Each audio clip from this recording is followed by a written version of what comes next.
কোনো রোগী তার চিকিৎসা হবে না, এটা বাংলাদেশে হবে না ইনশাআল্লাহ। বসবাসযোগ্য একটা সুন্দর আবাসস্থল তৈরি করে এটা আমাদের সবার নৈতিক দায়িত্ব।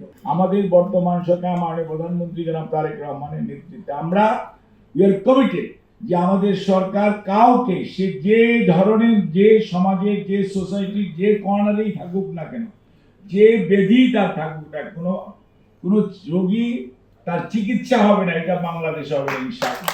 এবং তার চিকিৎসা যেমন হবে, তাকে পুনর্বাসনের জন্য যা যা করা দরকার, বর্তমান প্রধানমন্ত্রীর যে অন্তর্ভুক্তিমূলক মানবিক বাংলাদেশ গড়ার যে অঙ্গীকার, সেইটা আমরা আপনাদের সহযোগিতা চাই। শুধুমাত্র আপনারা প্রস্তাবনা নিয়ে এবং এটা বাস্তবায়নের প্রক্রিয়া নিয়ে আপনারা এগিয়ে আসেন।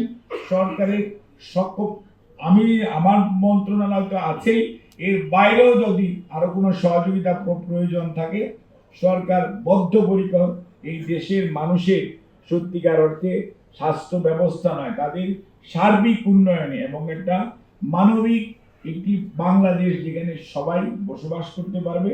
এবং এই যে ছোট ছোট বাচ্চারা যাদেরকে আজকে আমরা দেখলাম, এদের জন্য বসবাসযোগ্য একটা সুন্দর আবাসস্থল তৈরি করে এটা আমাদের সবার নৈতিক দায়িত্ব।